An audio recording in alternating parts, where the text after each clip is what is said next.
Good evening. It's good evening. It's a bit of a impromptu live stream here, late night. It's late night for me, 11:50 p.m. here. But I was going to do a live stream, and I was planning on doing some wrestling related stuff. Being that a lot of my subscribers now are coming from wrestling videos that I've been doing. But what I will do, I will get the link sent out on Twitter. See how we are with numbers. See if we'll get a few people in the live stream.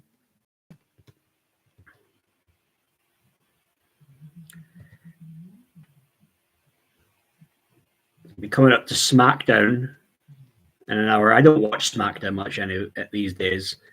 See TNA Wrestling, they're trending.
Might be a bit late doing this, but we'll see how are our numbers.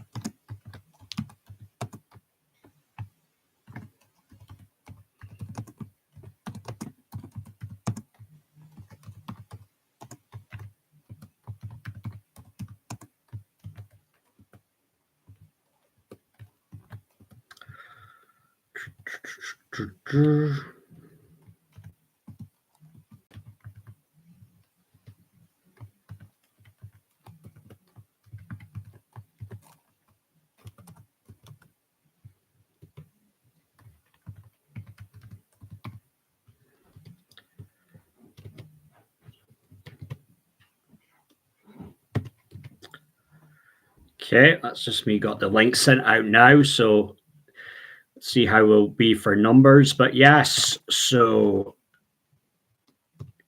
it was the one and only Paul Levesque got the Wrestling Observer Booker of the Year.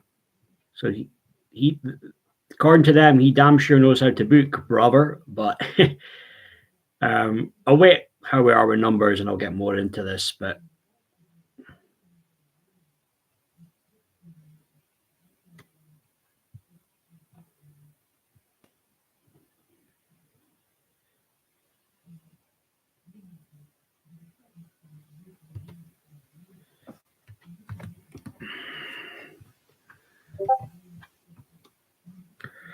yeah, so Paul Levesque, Booker of the Year. So Tony Khan must be really, really upset right now. Tony Khan must have been throwing a hissy fit that his boy Meltzer didn't give him this prestigious award again. But 2003, reading here at WrestleTalk.com, that 2003 was quite the year for WWE, with multiple records broken, and it's getting better thanks to the Wrestling Observer Awards.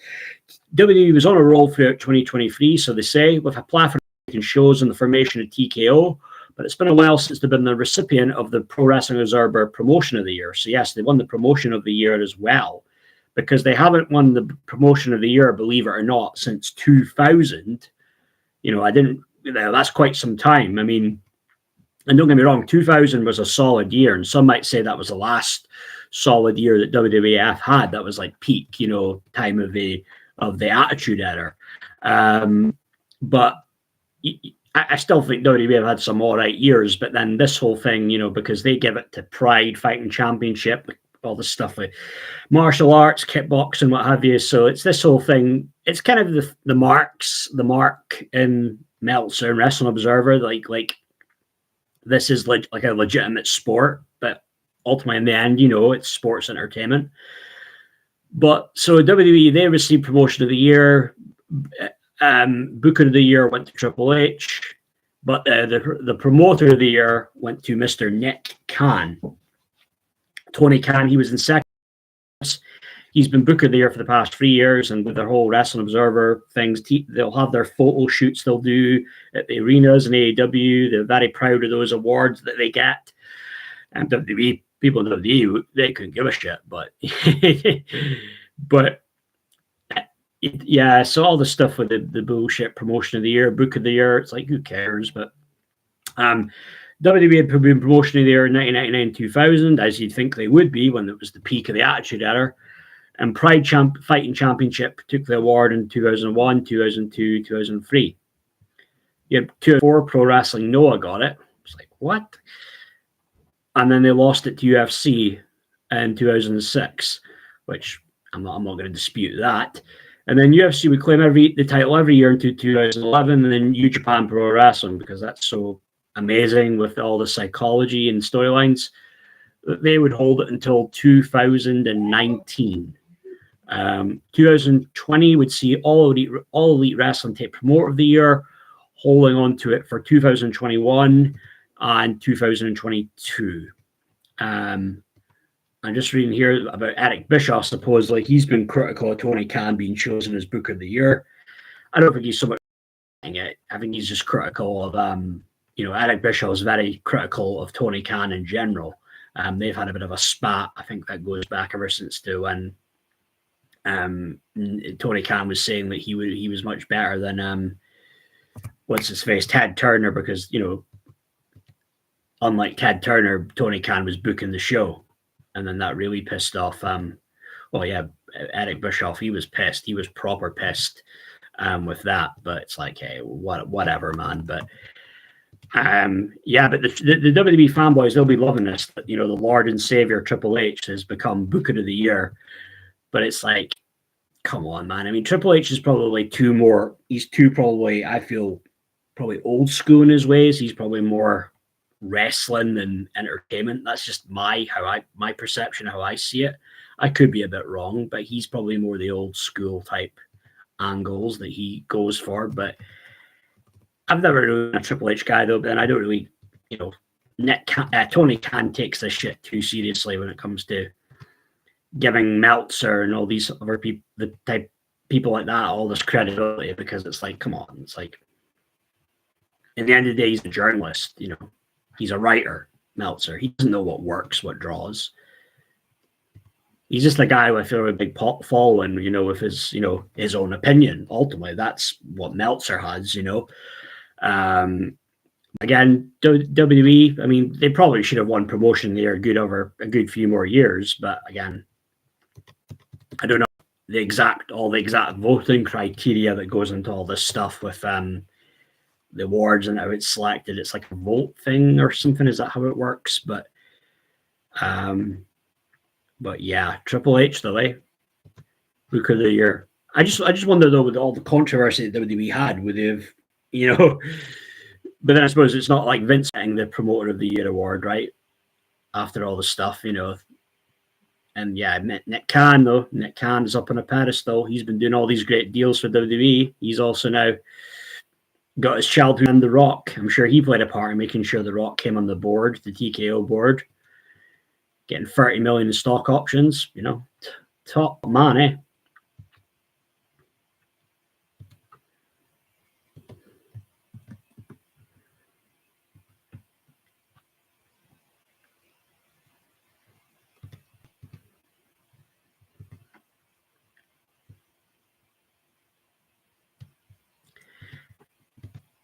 I know with these live streams, can be a bit late doing, I'm maybe too late doing it at this time of night, but I'll see how I am for numbers if we're um,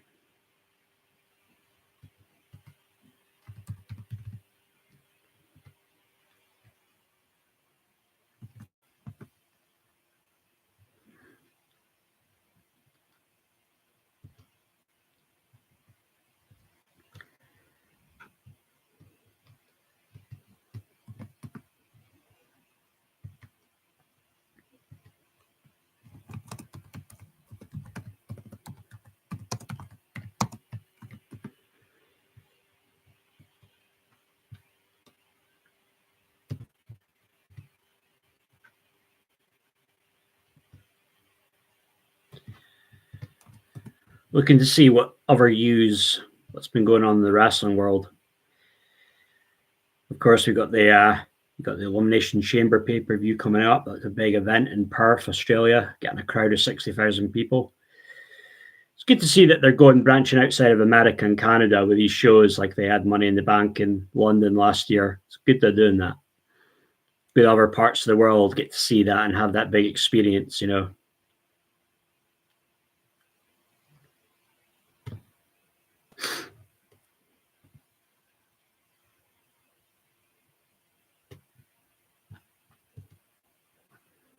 Elimination Chamber only means so much now, though, I believe, right? You do get some good, crazy spots in there. I know it's a little bit different. Like they've kind of gimmicked it. The chamber, it's the gimmick, the padding, which I suppose is good because people could have been seriously getting hurt,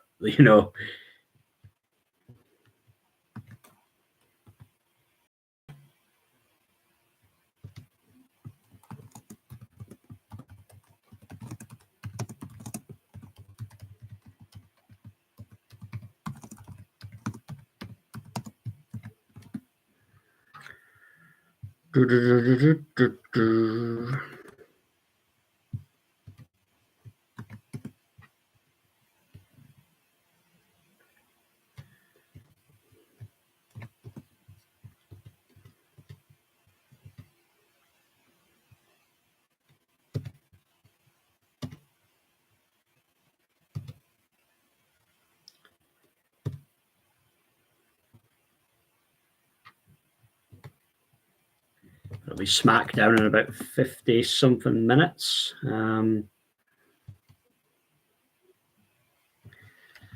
See if there's any news coming up, any recent events. I suppose, yeah, of course, the spoilers were last week, weren't they? So you could actually look at the spoilers online for SmackDown.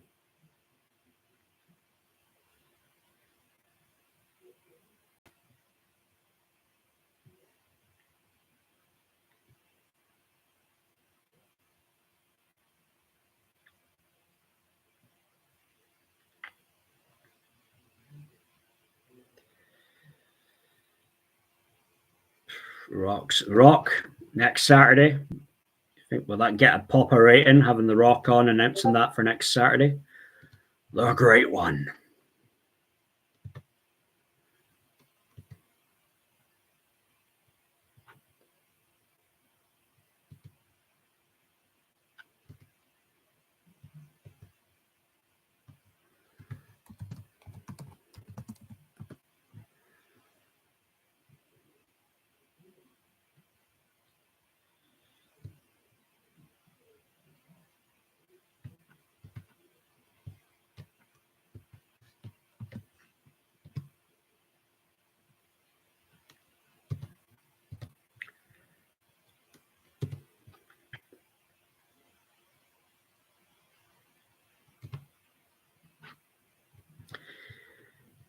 Let's look, actually, while we're on here, look up the spoilers.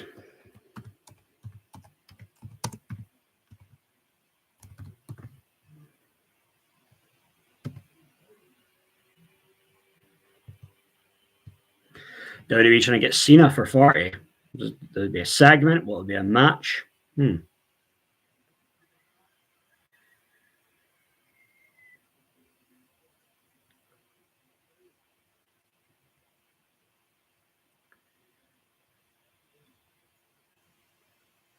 Braun Baker in a squash match.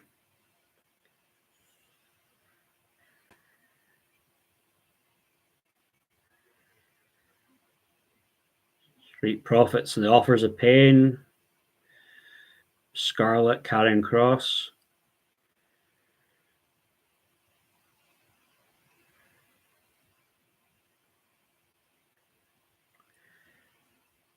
Drew McIntyre, LA Knight, disqualification.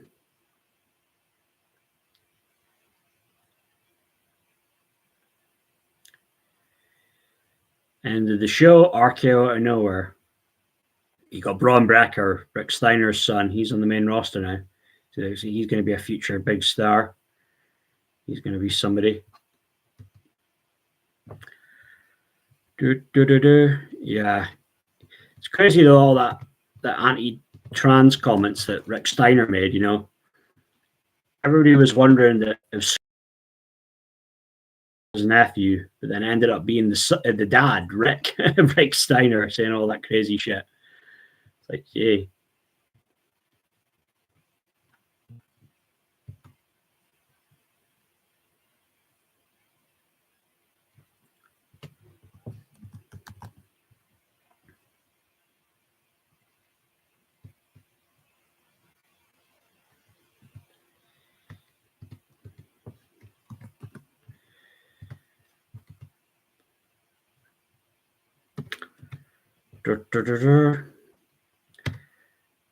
Where is everybody tonight? The rags aren't on as usual, but then they may be already out, or it's been late night for them. They're fell asleep, but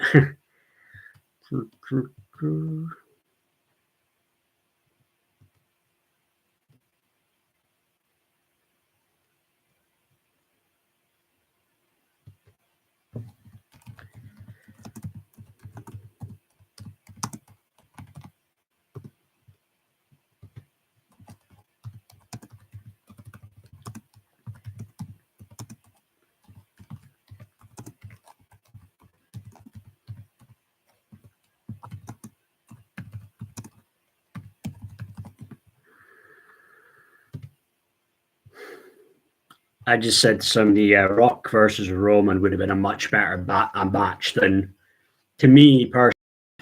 Somebody's saying here, the AEW is crazy right now everywhere. WWE fans are so effing happy about an effing rematch, Cody Roman.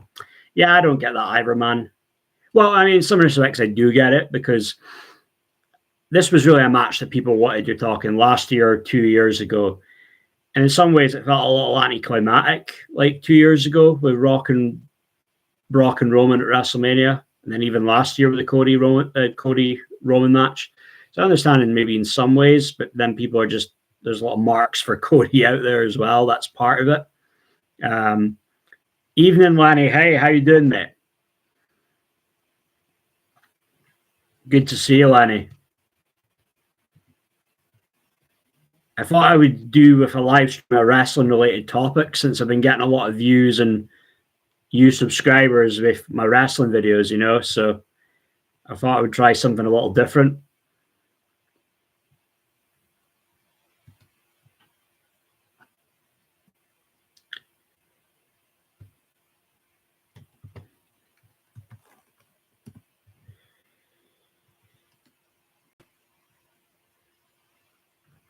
Yeah, no, thanks. I appreciate it. Appreciate it.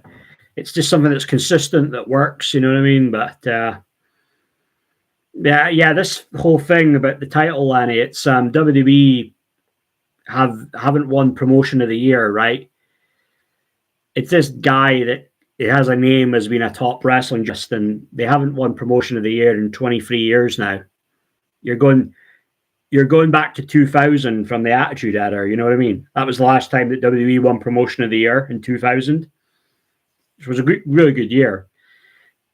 Yeah, I'm passionate about this. I am, yeah. I mean, you could probably tell I've got a flair for it, you know, and talking about this, and I know my shit. I know my stuff. I know my shit on this wrestling, you know.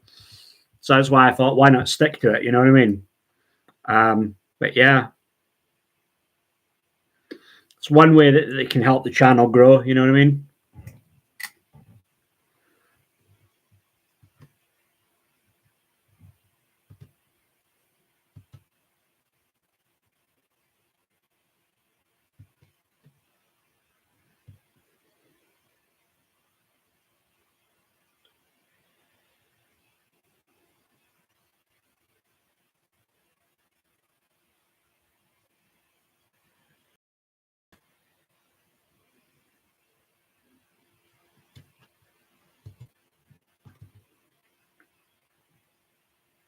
Wrestling with the Devil, right? Yeah, yeah. I mean, I haven't read that book, Lanny, but I did see a video about Luger when it was his conversion to becoming become a Christian. Became a born again Christian. Um, he had his struggles, he had his demons. I mean, he was with Miss Elizabeth, the valet that was with married to the Macho Man Randy Savage. But I believe he had a double life though. He had a wife and kids, but then was still dating her. That was his girlfriend at the same time. Bilal, hi, how you doing, my friend? Thanks for joining the live stream.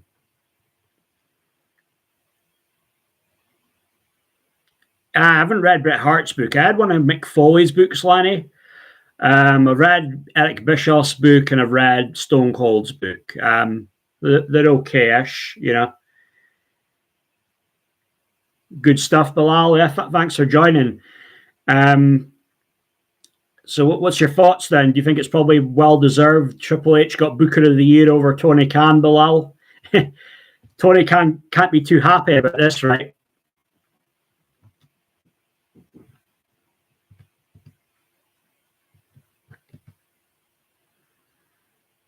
Yeah, I mean, I heard the stuff about Lex Luger, Lenny, and I mean, he denies the stuff with those allegations, but I think they were just both on the path to kind of self-destruction. But sadly, it was probably Liz, who was probably been influenced by Luger. She ended up there, and well, he lived it. You can maybe say he moved on, he became a better guy, he matured, but yeah, it is, isn't it? I mean, but then in a weird way, I've kind of started following all the U stuff now, Bilal. I'm kind of like a lapsed fan. I still follow what's going on in wrestling, but I haven't watched WWE properly in about almost 4 years now. I've watched a bit of AEW. At one point, I was watching it most. I would watch most episodes of Dynamite, but then I stopped about 2.5, 3 years ago following Dynamite. I felt when that Pinnacle Inner Circle feud, it was potential to be something really good, but I felt it was a bit of a dud at the end. It wasn't that good. It was a bit kind of anti. I think Inner Circle going over the end was the wrong call. I think probably at the very end to end the feud, that should have been the Pinnacle going over strong. Yeah, he might get in the Hall of Fame, Lenny. He might, but he might just have to hold out for a while. Yeah, well, the Sunny, I mean, when she got in 2011, she had somewhat kind of cleared up her act, but then not even 2 years later, she had right down the path of self-destruction again. She was just another poor soul that didn't, couldn't handle it once she was out of the limelight. You know what I mean? Sunny was a top star at one point, most downloaded woman on the internet in '96 or whatever. I know that would have been probably somewhat was a big deal at that point. But a lot of people just can't let go. You know what I mean?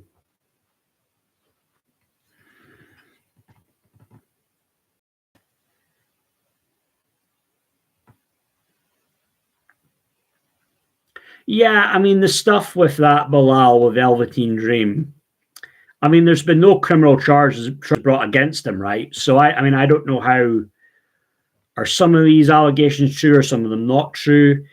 It certainly looked good, and he was like the gimmick was he was like a modern day Black Goldust, right? Velveteen Dream. He had something to him. Like, this guy's going to be a star, But maybe being a bit kind of creepy, that gimmick, and a bit out there was really him. You know what I mean? Some people really do, like a lot of people in wrestling, they really do love the gimmick.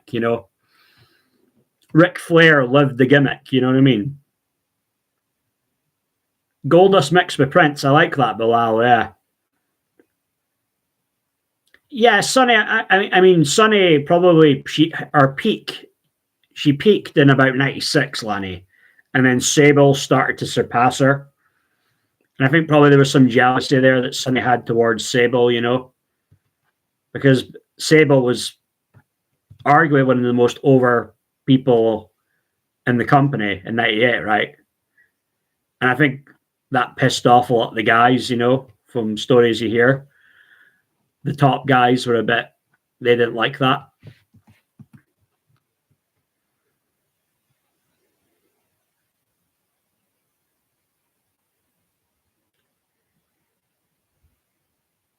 Yeah, well, the thing is, Bilal, with Velveteen Dream, I doubt AEW would sign him, right? And I don't even think MLW would sign him. So then, you know, AEW won't sign him, and in turn, because Tony Khan owns Ring of Honor, you won't be going there. So he would just maybe be doing the odd indie date, and I can't imagine you would get a huge payday out of that, right? Unless he's able to get on the, you know, convention circuit and make some money out of that. But he might not get booked for that though as well. But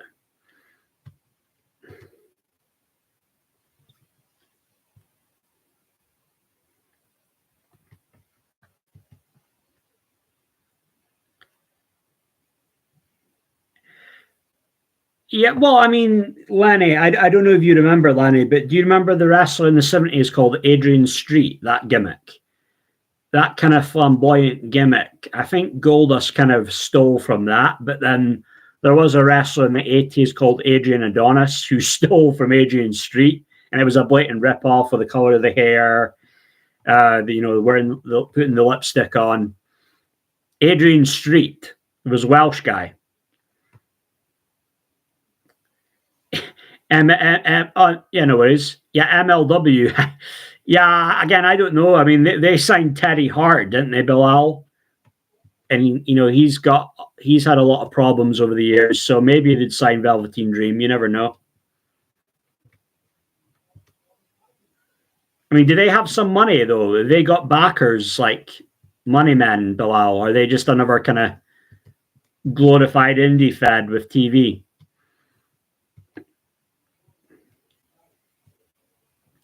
Because I must say, I'm surprised that TNA is still on the go. You know what I mean? And now what? Dolph Ziggler's their top guy. You know. But hopefully they'll do okay. They'll stay afloat.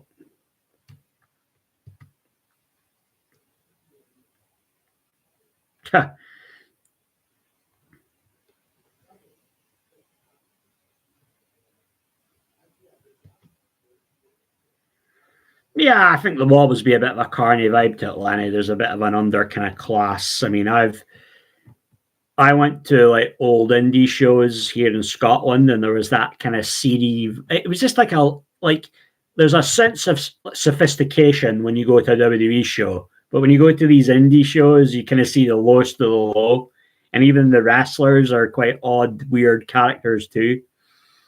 And yeah, some of the stuff though, like I remember being to an indie show one time, and the wrestler in the front row, he was just mouthing off, shouting through the whole show, heckling everybody. He tries to get in the ring with like a proper big guy that might have weighed about, I don't know, 350 pounds or something. And he just got him on the ground and kind of like a hold, like a headlock or something. And then he shut the fuck up after that. You know, his face was like red. He was like, all this big bravado he had, it went away. It was.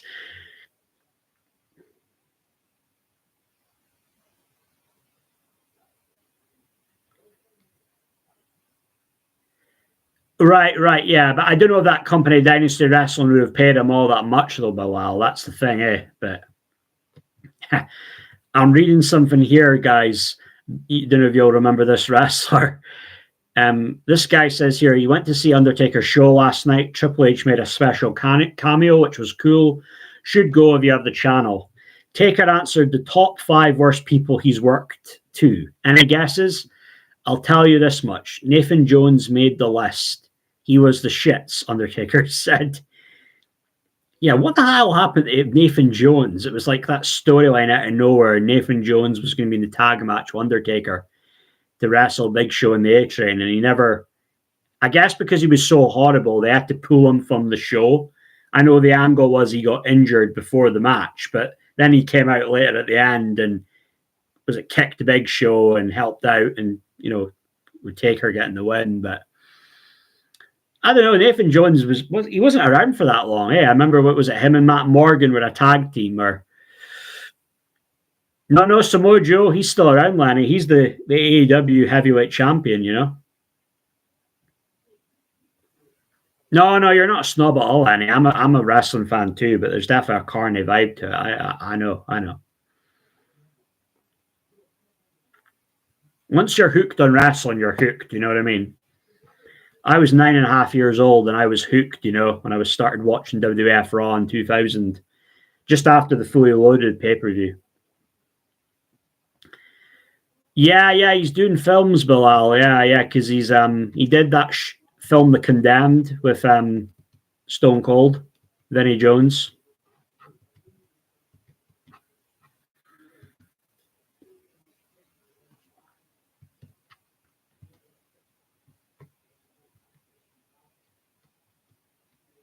See No Evil. That was that WWE film production they had, right? See No Evil.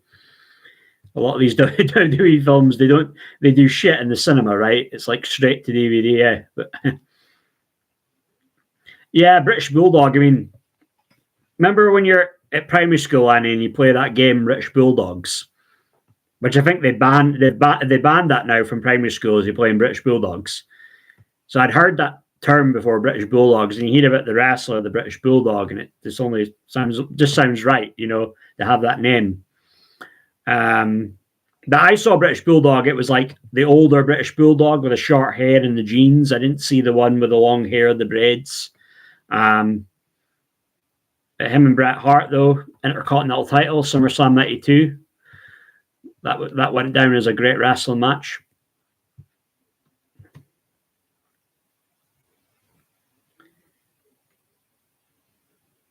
Yeah, the British Bulldogs was the name of the tag team. And then Davey Boy Smith was the British Bulldog, the singles wrestler.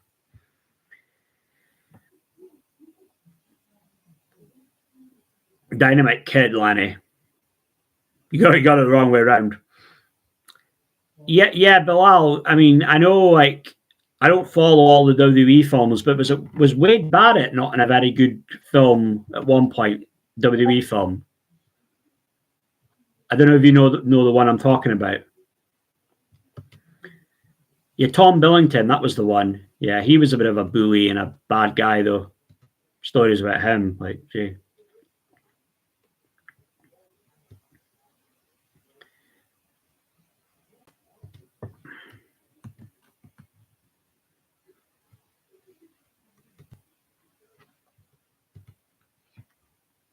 Right, yeah. Some skinny kids from that area, and then they were on the gas, though. They were on steroids. It's probably, well, he had a lot of problems, Dynamite Kid, but then, British Bulldog dying at such a young age was really tragic, and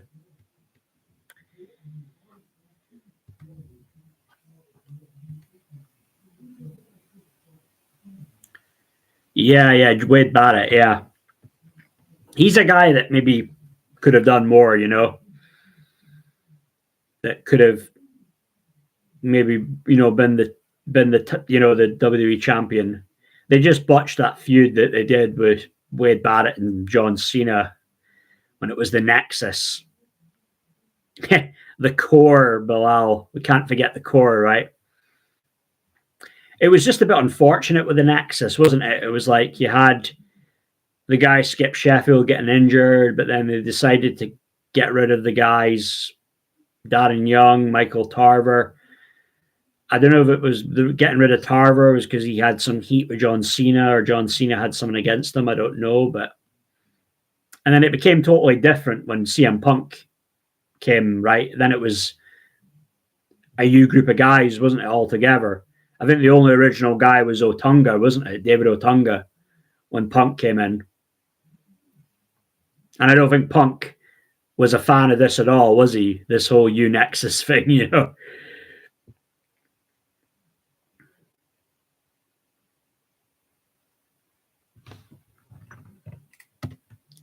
It was all right at the time, though. It was all right at the time. It's still, the storyline never made sense to me, though, because it was like Wade Barrett had won that NXT competition, so he'd get a contract. He would be the guy to go to the main roster. All of a sudden, when you bring all these bums that didn't win with you, you know, it didn't make sense to me. But and then so many things in wrestling don't make sense. But you know, them beating the shit out of Cena and the other guys and the commentators, that was good. That was some good TV, though.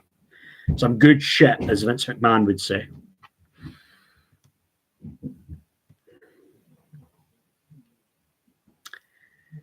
Yeah, well, he was away for a few years, but then he got in the commentary with Barrett, and he's and I mean, I no doubt he's probably pretty solid with what he's doing and as a color commentator.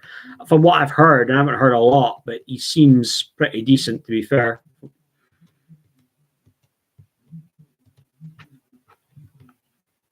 There's so many different changes they do to the commentary teams, though. It's a sign that it's not working, isn't it? When they constantly make these changes. You know, back in the day, right, it was JR and Jim Ross, and they had about a solid run of what? Are we talking 10, 11 years that they were a commentary team for? From like 97 to like 2008. And, you know, you don't get better than JR and Jerry the King Lawler from like 98 to 2000. They were the fucking shit, like. Even after that, I bet that they were still really good and enjoyable to listen to.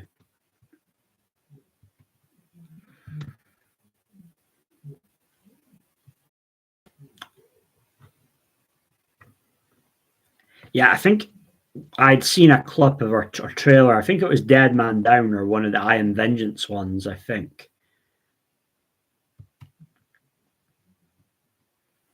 I've seen that film that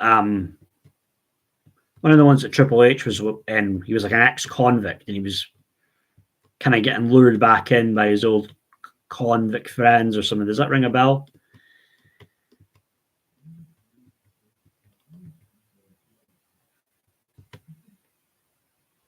Then there was Knucklehead, right? Big Show, Knucklehead. I heard that Eugene was supposed to get that role for Knucklehead.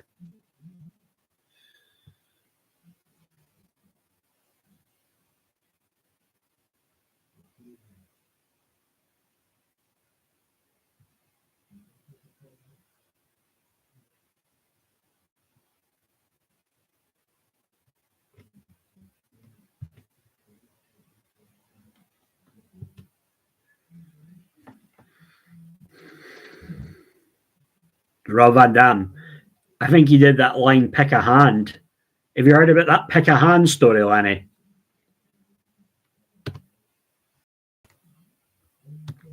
Yeah, Rob Van Dam, he'd be a tough dude. He's not a dude I don't think you'd want to fuck with.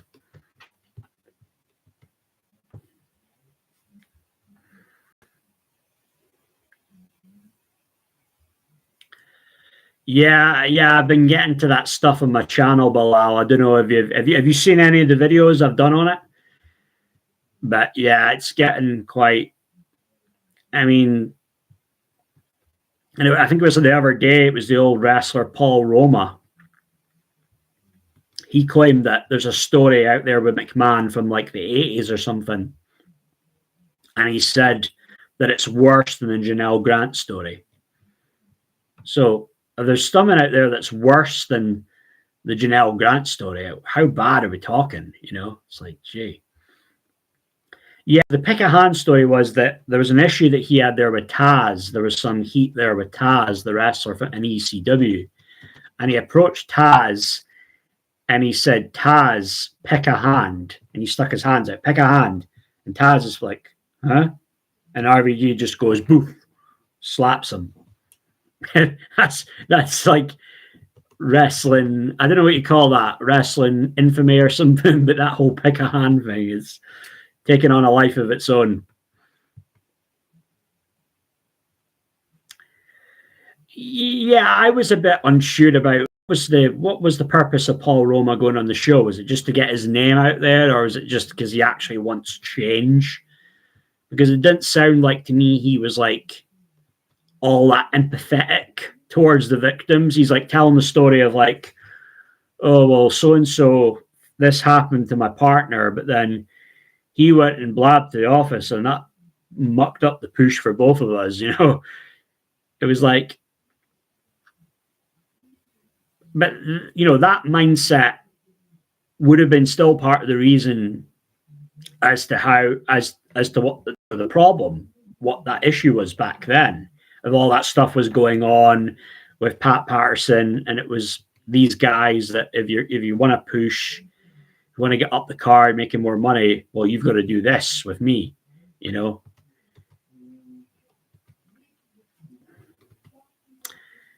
And there's a lot of stories out there. I struggle to believe that it's like it could all be untrue, But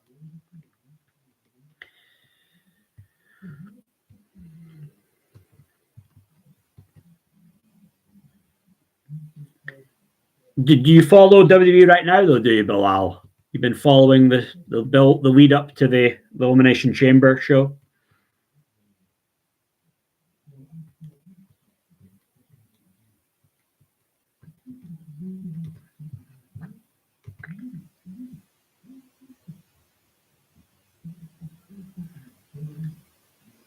Yeah, yeah. Well, that stuff Asha Mizzaro says it all, right? I mean, because WWE denied it before that they were aware of it, right? But then John Laurinaitis is more or less ratting everything and everybody out and ratting Vince out, with what he's saying. And he said that, yeah, they were aware of it, but then they just object to that term of it being a cover up. Now that wasn't a cover up, what happened and what could be.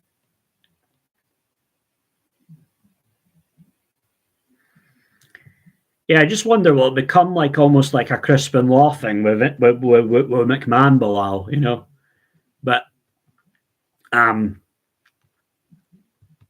but the thing is, look at what Crispin Law did, right? You still got Crispin Law on the WWE network, you know what I mean? I mean, no way that they're ever going to advertise. Remember the Crispin Law documentary, Hard Knocks? I had that DVD. And then shortly after what happened, I then sold it on eBay. Um, if I'd been more shrewd and more of a capitalist, I should have waited and then sold it and then made a profit. But at the time, I was a little felt a certain way and was just young and whatever, didn't know better.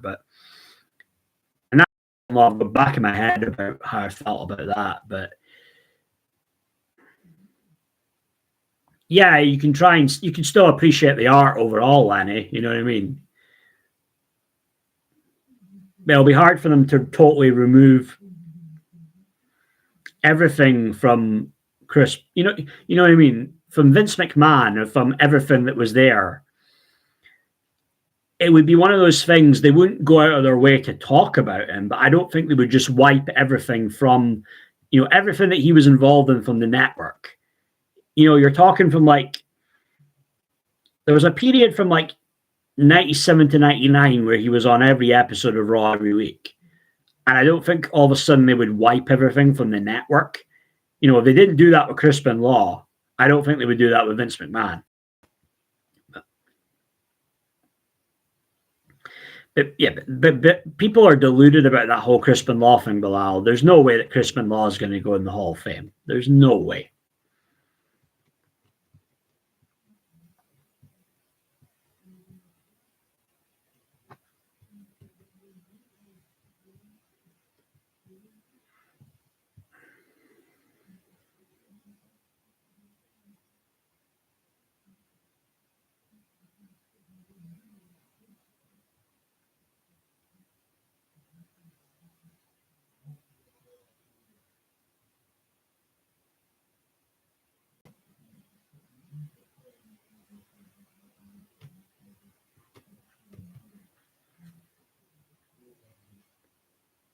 crazy stuff going on though in the wrestling world, no doubt.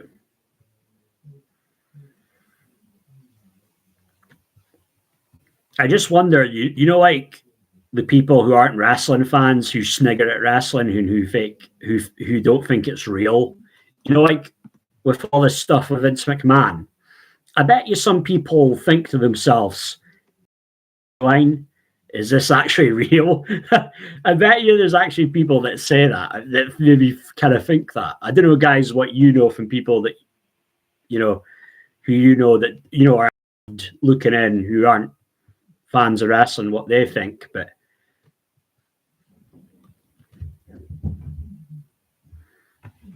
yeah, but I mean, the crazy thing is though, Lanny. I mean, in the end of the day, if Bin Law they said it had a brain of a 90-year-old Alzheimer's patient, then you know what I mean. I mean, you could have a 90-year-old Alzheimer's patient in an old folks' home, but could still have the strength to like just take something like it was like a lamp or something and whack it at somebody else in the home over the head and kill them. But then are they a monster at that point? The 90-year-old Alzheimer's patient, are they a monster then? Something that happened to them, does that all the good things, are they all thrown out the window? But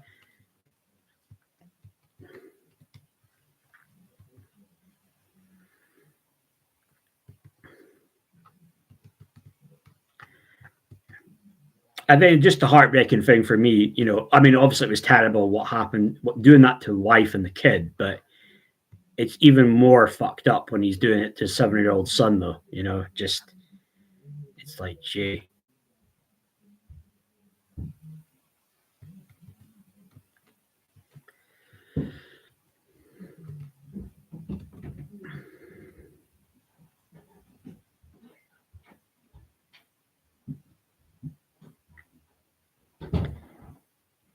Is that how it is? Is that the reason? Is that the actual reason that they're not, that he's, but I imagine you could still do indie shows, right? Bilal, the son. You can see how much he looks like Crispin Law, though, his son, right, David? Daniel looked kind of like him as well, but David looked more like Chris Law. But again, he doesn't deserve to be shunned, and there's people obviously there in the wrestling community that, you know, look out for him, you know. They can't judge him based on what his dad did. That would be unfair.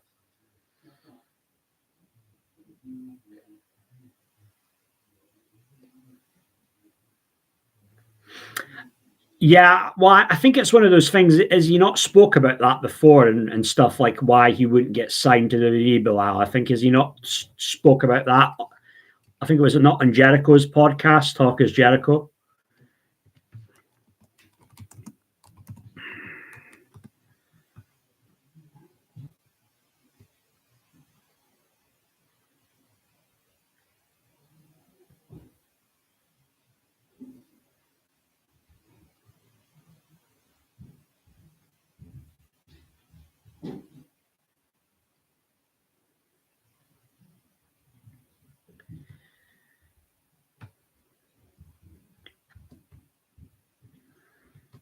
A lot of trolling right now online at Tony Khan for the Book of the Year thing.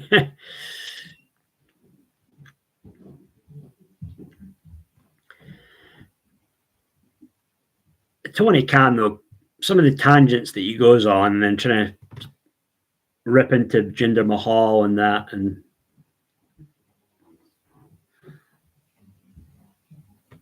Vince Russo is having a dig at Tony Khan, though.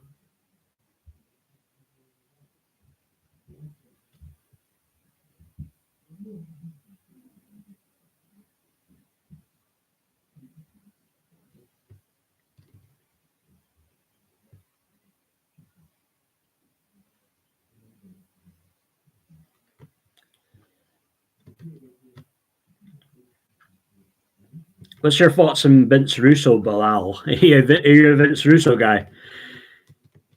Lenny, do you know that name, Vince Russo, by the way?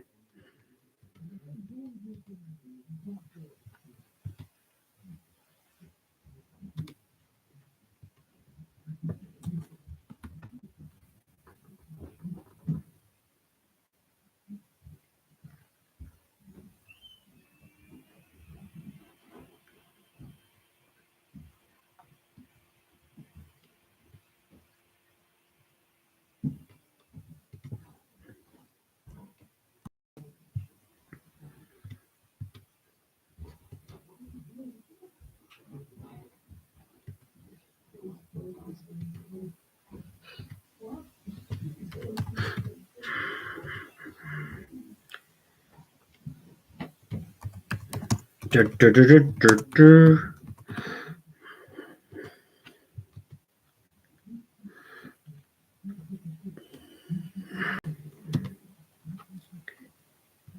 still there? Get away. Be coming up SmackDown in about 20 minutes' time.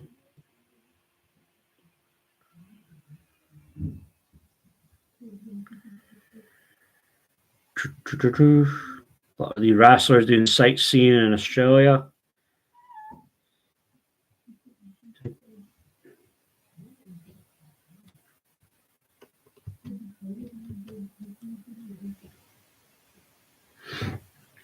Yeah, Vince Russo. I mean, I think Russo McMahon and the Attitude Era, that partnership worked. Russo Vince McMahon, but then when Vince was on his own when he went to WCW, that was pretty bad, right? It didn't work there. And I suppose Vince Russo doesn't take kindly to when people say that he was the filter, but I think in the end Russo McMahon worked, but Russo struggled though when he didn't have somebody like a McMahon there to rein in and take out the shit ideas he had.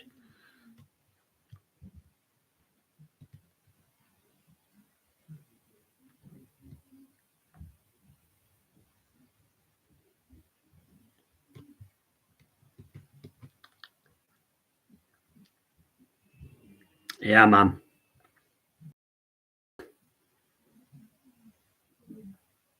Well, yeah. I mean, what do you think, Bilal?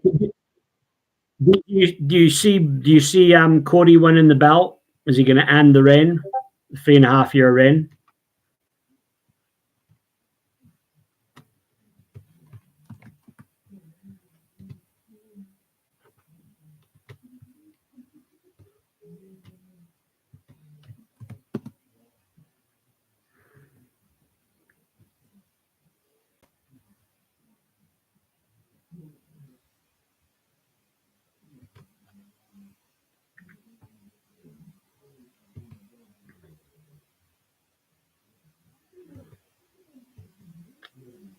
Is it a cool belt? Is it? Oh God, yeah. They took it far too seriously, Bilal. I mean, all that stuff, with death threats to the Rock's daughter. That's going way too far. To me, that would have been the match. Rock Roman for head of the table. That's the moneyed match. That's the main event draw to me. Not all this finishing the story nonsense.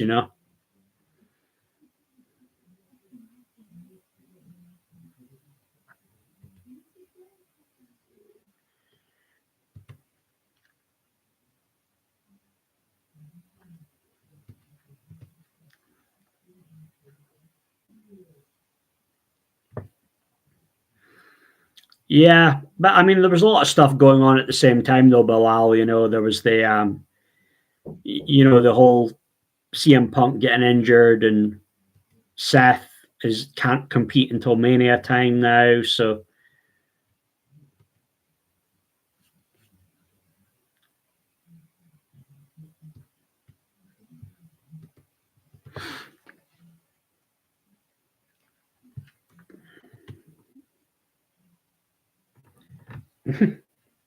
yeah, old school Bilal. I haven't heard that in about 20 years. That Rocky sucks chant. Yeah, but I mean, he's in his element as a heel, though, Bilal. The Rocky sucks stuff. He's in his element as a heel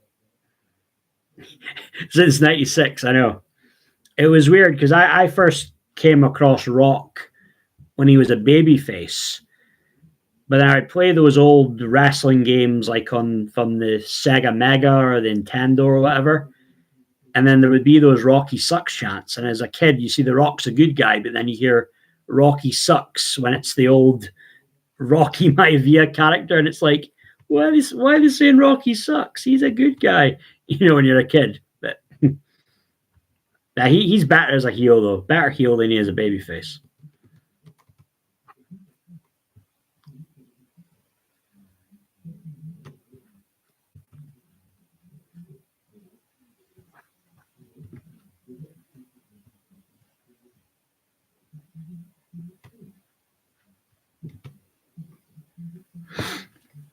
He'll be right.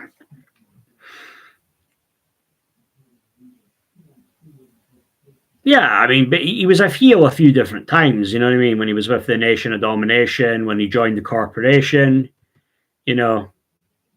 Yeah, well, I think when he was only like he was only like a baby face for, was it like 3 months after he left the Nation, and then he went back to being a heel when he joined the corporation. That might have been his best stuff there when he was the heel champion, the corporate champion. But then 2003 Hollywood Rock was pretty entertaining as well, though. Right, so I'm just going to start wrapping this up, though, but I don't know if you're still there, Lanny. I appreciate you joining me, mate. Well, Bilal, thanks for joining me on. If you haven't seen any of my other videos, feel free to check them out on the channel. I think you like some of the stuff that I've been talking about. Yeah, I'm looking forward to some of the Hollywood Rock stuff. Hopefully, I'll cut some good promos. No, I appreciate it, but thanks, man. But stay tuned, though. So I will be back for a live stream, maybe on Sunday. I'll be back on Sunday. But thanks a lot, guys, for now. Cheers. Bye.